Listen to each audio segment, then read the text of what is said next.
Okay mga kamista at magandang araw po sa inyo lahat. At magre-react lang po tayo sa isa na namang mainit na nangyari sa Pilipinas. Very hot po yung topic ngayon. Ito po ay tungkol kay Arnel Ignacio, yung ano po natin, itong ating administrator sa OWA. Kung matatandaan po ninyo, ito pong si Arnel Ignacio ay siya po ay appointee ni Digong, ni former President Duterte. So siya nga po ay nailagay dito sa OWA at ngayon po ay nahaharap sa isang iskandalo o yung maanomalyang transaksyon na nangyari sa OWA na siya po ang nag-initiate. Ganito po ang nangyari mga kamista. So, yung pong project kasi, meron pong project po kasi na gustong mangyari itong si OWA Administrator Arnel Ignacio. At yun po ay ang magtayo ng isang programa na halfway house.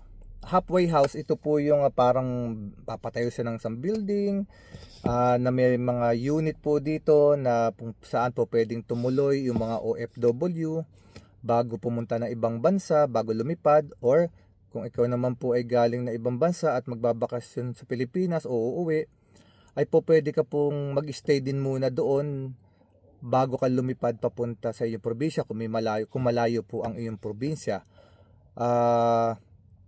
So ito pong idea na ito ay nabuo actually dahil po sa nangyari noong pandemic. Alam naman natin, noong pandemic time, may mga umuwi tayong mga kababayan na hindi kaagad makauwi sa probinsya dahil sarado pa. So wala silang matuluyan. Napipilitan silang tumuloy sa mga hotel at nagbabayad sila. At ang nangyari, nauubos po ang kanilang pera sa pagbabayad ng hotel. At gayon din naman po yung mga ibang papunta ng bansa bago sila makalipad, naho-hold sila, nadidelay, so mapipilitan din silang mag-hotel muna. So nauubos po yung kanilang pera. So ito pong programa ni Arnel Ignacio is magtayo ng halfway house para yung mga OFW is po pwede pong tumuloy dito ng libre. Kung hindi man siya libre, ay sa pinakamababang halaga nila babayaran. So, sa madalit salita nga po mga kamista, yung pong project naman ay maganda ang intention. Ang makikinabang po doon ay mga overseas foreign worker, mga OFW po na mga kababayan nating Pilipino. Pero bakit po nagkaroon ng kaso? Kung gano'n naman po na maganda ang intention. Nagkaroon po ng problema ang itong pangyayari na ito dahil sa hindi maipaliwanag kung paano nabayaran yung 1.4 billion pesos na hindi po nalalaman ng Board of Trustees ng OWA. So kaya po nagkaroon ng problema si Mr. Arnel Ignacio kasi po ito po ay sinasabi na hindi dumaan sa tamang proseso. So ganito po yun. Ni-report po ni Secretary Kakdak, yung chairman po ng OWA, na ito nga pong ating si administrator o vice chairman ng administration na si Arnel Ignacio, meron siyang transaction na 1.4 billion pesos sa pagbili ng lupa malapit sa NAIA. So ganito po yan mga kamista. According po sa charter, babasahin ko lang po kasi sinulat ko na rin ito para hindi ko makalimutan. According sa charter ng OWA, ng opisina ng OWA, allowed naman bumili by law o mag-acquire o bumili ng property na ang itong ating mga administrator, katulad nga itong si Arnel Ignacio. Pero kung siya man ay may project o bibili siya, kinakailangan niya itong idaan sa tamang proseso. Dadaan po dapat ito sa mga kinauukulan o mga departamento ng OWA bago ito maaprubahan. So yung nga po, hindi po ito dumaan, ito po ang malaking pagkakamali niya, hindi po ito dumaan sa tamang proseso. Hindi niya ito ipinaalam sa Board of Trustees ng OWA. At ito pong Board of Trustees, siya po kasi yung humahawak ng mga ganitong transaksyon na malalaki, na may involved na malalaking pera o dapat bayaran para masiguro na tama yung policy, kung nasusunod ang policy ng departamento. Ngayon, kung nagdesisyon nga ang isang administrator katulad nitong si Mr. Arnel Ignacio, hindi niya ito pinaalam o pinadaan sa Board of Trustees, ito po ay matatawag na nilampasan ni Mr. Ignacio yung kanyang authority, yung kanyang power. Kumbaga sa yung power niya para bumili ng property is nilampasan pa niya. Kasi kumbaga sa kahit may power siyang bumili ng property, pero hindi niya pinadaan sa tamang proseso, inoverpower niya. Siya lang ang nagdesisyon. Yun po ang ibig sabihin nun. Kasi may limitations din po yung kanyang power as a administrator. Now, dahil sa nilampasan niya yung desisyon ng Board of Trustees, ito pong ginawang transaction ni Mr. Arnel Ignacio, dahil nga binaypass niya, yun ang lumalabas, binaypass niya yung policy, yung process, pwede po itong i-cancel ng gobyerno. Pwedeng i-cancel. May power po ang Board of Trustees ng OWA para i-cancel itong transaction. Pero ito po ang isa pang problema. Yung pong lupa na binili ni Mr. Ignacio na malapit sa OWA na nagkakahalaga ng 1.4 billion pesos, nalipat din po ang titulo sa Republika ng Pilipinas. Kumbaga, na-transfer po yung title. Na-transfer po yung title kasi ito po kasi ang transaction nito nagsimula ito ng September of 2023. So ngayon, sa madalit salita, kahit na nagkaroon ng ganito, nakita yung problema, pwedeng i-cancel yung negotiation, pero ito po kasi ay na rin po, nalipat na yung titulo sa government, sa Republic of the Philippines. Ang titulo ay nakapangalan na po sa Republic of the Philippines, ibig sabihin, pag-aari na po ito ng gobyerno. Pero syempre, hindi naman po maililipat ang titulo kung hindi lumabas ang 1.4 billion pesos. So, ngayon po, itong kasing itong pera na pinambayad sa lupa na halagang 1.4 billion pesos ay nanggaling po sa General Appropriation Act. Galing ito sa budget ng OWA. Okay, so para po sa kaliwanagan ng lahat, ang pera po na pinambayad doon po sa lupa ay nanggaling naman sa General Appropriation Act na budget ng OWA. So lilinawin ko po, hindi po yung pera na trust fund ng mga OFW ang nagamit dito. So maliwanag po yan. Hindi po pera ng OFW na galing sa trust fund ang ipinambayad sa 1.4 billion pesos. So intact po hindi nagalaw ang trust fund ng mga OFW, which is very good kasi mas lalong mahirap kung ang nagalaw na pera is yung trust fund ng OFW, which is mas lalong malaking problema dahil mas lalong mawawala ng tiwala ang ating mga OFW sa ating pamunuan ng OWA kung nagkaganoon. So ngayon po, yung po kasing trust fund ng mga OFW, ito po kasi yung mga contributions ng mga OFW. Anyway, bakit sinasabi na walang consent ang Board of Trustees? Pero bakit nakabuo ng Executive Committee? Ito tanong lang po Kasi po sa bago po magkaroon ng mga bayaran o mga execution na malalaking project katulad niyan, billion ang halaga ng property na binili. Ang board of trustees po kasi o ang sa mga company o sa gobyerno, ang mga board of trustees nagbubuo rin po iyan ng executive committee na mamamahala sa mga project na ganyang kalalaki. So, paano nangyari na hindi alam ng board of trustees itong ganito kalaking transaction kung walang executive committee? Kasi executive committee ang ang mag-aaral doon sa kanilang mga transaction. Paano, at ito pa ang isang tanong, paano mapaprocess ang payment hanggang sa makarating doon sa seller yung pera kung walang nakakaalam sa board of trustees? Di po ba?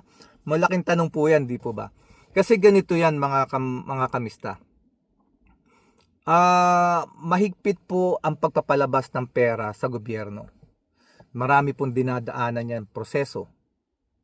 So sa mga kumpanya pa nga lang wag na nating sabihin sa OWA, sa mga ibang kumpanya. Ako po nagtrabaho ko sa isang kumpanya sa Pilipinas as a credit and collection. Pag may babayaran kami ng mga contractor,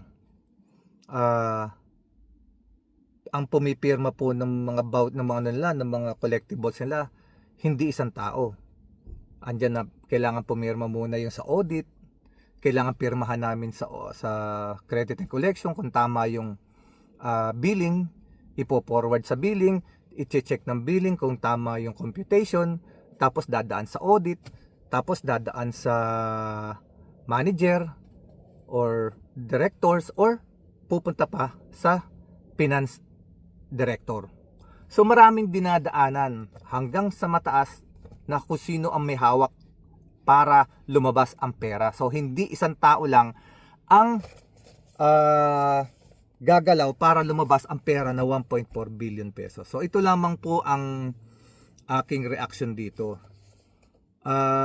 Bakit ho nakalabas yung 1.4 billion pesos na hindi nalalaman daw ng board of trustees at paano nangyari yun? So sa tingin ko po mga kamista, hindi lamang si Mr. Arnel Ignacio ang nakakaalam ng transaksyon na ito. Malaking pera po ito, 1.4 billion. So dapat ho maipaliwanag ito ng OWA ng maayos sa ating mga mamamayan, dahil sa kung hindi nila ito mabibigyan ng maayos na solusyon o explanation, mas lalo hong mawawalan na ng tiwala. Maraming mawawalan ng tiwala ng mga mamamayang Pilipino. So kinakailangan mag-imbestiga na maayos. I just don't know how far they can go sa investigations na to. Baka kasi sinasabi nila tinanggal nila si Arnel Ignacio, sinibak nila, sinipa. Ando na tayo. Pero aalamin pa ba nila kung sino ang kasabwat? Aalamin pa ba nila kung sino ang mga kontak sa loob? Aalamin pa ba nila kung sino ang kasama pwedeng mataas na tao ang nagbigay ng go signal? Yan po dapat malaman. Kasi total, kinakailangan ipakita ng gobyerno ngayon ang kanilang political will na paglilinis sa bawat ahensya ng gobyerno. So I think ito ay magkakaroon din ito ng hearing sa Congress, kasi mayroong ways and means din sa Congress tungkol sa mga accountability. Kasi sa tingin ko ito maraming nalabag na batas itong nangyaring ito. May mga batas ito na nalabag. Marami ito, sigurado yan. Pero hindi ako eksperto sa batas, pero there is a big possibility marami itong nalabag na batas sa pagpapalabas ng 1.4 billion pesos para mabayaran yung nagbenta ng lupa. Sigurado yan, may komisyon dyan. Ang laking pera niyan. Biruin mo, almost 1 hectare lang, 1.4 billion pesos ang presyo. Although mataas naman talaga ang property dyan, sa halos katabi ng airport yan Pero sa tingin ko, sa laki ng halagang yan, maraming ano dyan, maraming posibleng naanggihan. At hindi lamang si Mr. Arnel Ignacio ang puno at dulo niyan. Imposible yun. Hindi kayang magpalabas ng pera ng iisang tao lang na isang signatory lang. May pumipirma pa dyan. May nakakaalam yan. Kaya ang tanong, paano hindi nalaman ng Board of Trustees? Ang laking ano nun, di ba? Ang laking problema nun. Dahil bakit hindi nalaman ng Board of Trustees? Paano na shortcut? So hanggang dito na lamang mga kamista. Asahan natin malamang may mga hearing yan sa Congress. And at the same time, magpupustahan tayo rito. Maraming mag-grandstanding na naman sa Senado pag ito ay nakarating sa hearing na Senado. Marami dyan, grandstanding sigurado. Abangan natin yan. At marami din dyan na tawag dito, magdudunong-dunungan. At sigurado meron din dyan magsusuklay lang uli ng bigote at lalamon. Okay, mga kamista, hanggang dito na lamang. Malaking to, subaybayan natin to kasi pera ito ng bayan, pera ito ng mga OFW. Contribution ng OFW, although hindi naman na nagalaw yung trust fund ng OFW, pero tayo, parte tayo ng mamamayan ng Pilipinas, lalo na yung sa OWA na yan, kailangan malaman natin ang katotohanan dyan. Hindi naman tayo kailangan lang siyempre transparency. Yan ang sinasabi ko mga kamista, kailangan maging aware tayo sa nangyayari sa atin, sa politika man o yung sa mga government agencies, para aware tayo kung tayo ba niloloko na lamang o may pagbabago maganda ba. Ganun lang kasimple yun. Kasi siyempre tayo mga Pilipino, tayo mga mamamayan, hangad natin na magkaroon tayo ng maayos na sistema. Hangad natin magkaroon tayo ng magandang pamumuno. At meron nga akong napanood, ito hindi to galing sa bibig ko, kundi napanood ko lang, hindi ko nababanggitin yung sino yung nag-vlog. Ang sabi niya, bakit daw pagka mga appointee ni Duterte nasasangkot sa malalaking anomalya, malalaking parang problema. So, meron pa po kasing isa, recently lang, mga 2 days ago, ito pong isang appointee rin ni former President Digong, itong kanyang kaibigan at kaalyado na si Pantaleon Alvarez ay ibinuko ng kanyang sariling anak. Na wala naman daw legitimate business ang kanilang tatay, bakit nagkaroon ng property na bilyon-bilyon ang halaga? At nakapagpatayo pa ng malalaking mansion at parang 50 hectares yata na lupain. Oh my goodness. Ano raw ang ipambibili ng kanilang ama? Wala naman daw legitimate business. Ang halaga ng property is billions. Billions of pesos. Oh my goodness. Paano nga ba? Bakit nga ba? So mga kamista, hanggang dito na lang. Tawanan na lang muna natin, pero wag nating palalampasin. Kailangan alam natin, we need to be aware as a Filipino. Sige mga kamista, hanggang dito na lang muna. At sa susunod na vlog po uli natin, pag-usapan natin si Mr. Pantaleon Alvarez doon sa kanyang property na hindi malamang kung saan kinuha ang pambili. At ang nagbuko, sariling anak. Parang tama yung sinabi nung isang vlogger. Bakit nga ba pagkakaalyado ni Digong at siya ang nag-appoint, bilyon ang nagiging usapan. Okay, mga kamista, hanggang dito na lamang. Nag-react lang tayo. Part of freedom of speech, wala tayong sinasabing masama. Nag-react lang tayo sa mga narinig natin. Anyway, hanggang dito na lang. At sa susunod na vlog po uli natin. Basta, relax lang po tayo. Pangalagaan natin ang ating kalusugan. Sa mga kapatid nating Muslim, Assalamualaikum. Peace be with you all. At God bless us mga kapatid, mga kamista. Be responsible. Be a responsible person not only to your family but also to your community. Maraming salamat. Hanggang sa muli. Bye-bye.